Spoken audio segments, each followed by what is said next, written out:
Excited to really get around the players, to once again collaborate with the scouts and hopefully pick a good player here come draft time.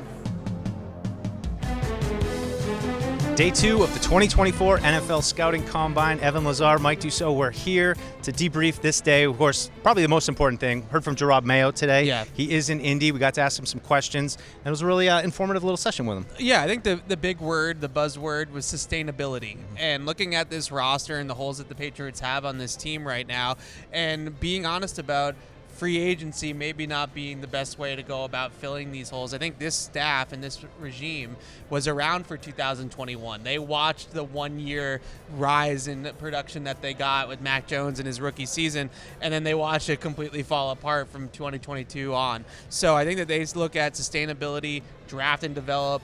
Those are big things that both Elliott Wolf and Jerod Mayo have said over the last couple of days, and admittedly that could be a little bit of a slower burn than what Patriots fans want, but it's the right way to go about things. I'm glad you brought it up, because I was just about to say, I mean, Elliott Wolf said it yesterday talking about playing younger players. It's something that, we've been frustrated with, frankly, the last few years where, young guys like, just take Anthony Jennings for an example, a guy who kind of was, in the mix as a backup, finally gets his chance in the last year of his rookie deal, really shows something.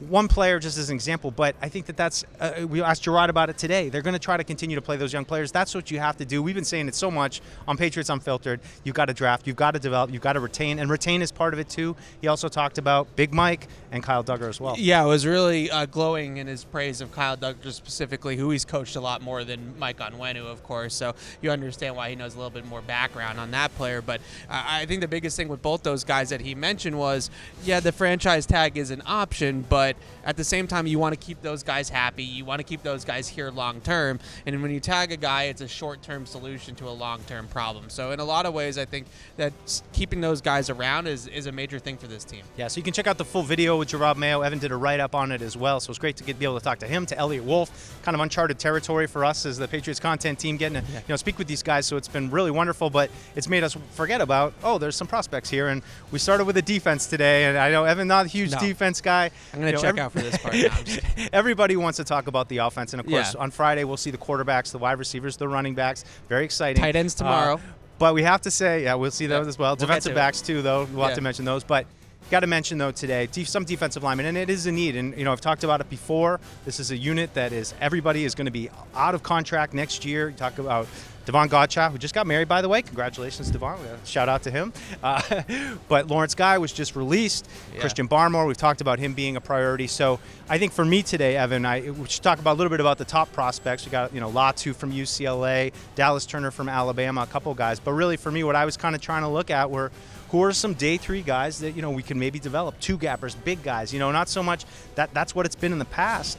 I just think we're kind of in this period now where is Jerod going to run the same defense? Is this what we can expect? These kind of, interior space fillers with bigger athletes on the outside? We're not sure, but those are the guys I was kind of looking at. Yeah, look, I think we were just talking about playing younger players, and one spot that the Patriots have certainly moved on with is Lawrence Guy. And waiving Lawrence Guy at this point in the offseason, I think signals that they want to get a little bit younger on the defensive line and open up some opportunities for some younger players on the D-line. The guys they have under contract, obviously Christian Barmore is going to be have a huge role on this team regardless, but maybe a guy like a Sam Roberts, somebody along those lines. But one guy that stands out to me as maybe a mid-round guy is Brandon Fiske from Florida State.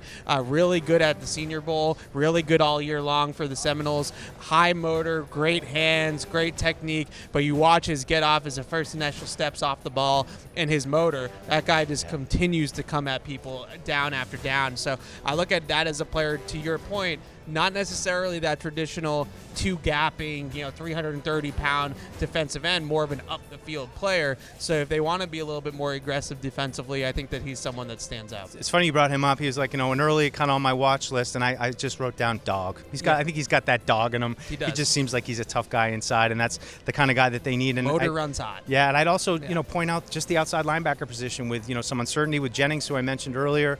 Josh Uche's a free agent. Matthew Judon. We had some contract issues issues last year. Are we going to have another kind of contract issue with him? Some real questions at outside linebacker. Just to throw a couple guys that I like, Nelson Caesar from Houston was one. Just another Senior Bowl guy that stood out down had there, some length, sure. but again, these are middle range kind of guys that draft, develop. Guy like Anthony Jennings, maybe we don't have to wait as long to see someone like him develop. Yeah, I think that if you're looking for more of that Josh Uche type of prototype, where rush the passer off the edge, maybe not as stout as a guy like Anthony Jennings, then the guy from Houston you just mentioned, Caesar is a really good fit for that sort of thing. If you're looking for more of that sturdy guy, we were just talking about this off the air, Braswell from Alabama, Chris Braswell, one of those Anthony Jennings, literally looks like Anthony Jennings coming off the bus. So I think that's another guy that fourth, round, maybe early day 3 to fill that need. It's going to be interesting to see, similar to what we were just talking about with Lawrence Guy. Are they going to go with Josh Uche types, 235, 240-pound speed rushers off the edge, or are they still going to prioritize gap discipline, edge setting ability, power at the point of attack, which is what Belichick has done over the years? Yeah, so be sure to check out the podcast as well. Evan and I are going to break down a few more of these prospects, get a little bit more into depth about the Patriots' needs along the defensive line, as much as Evan will be kicking and screaming about it.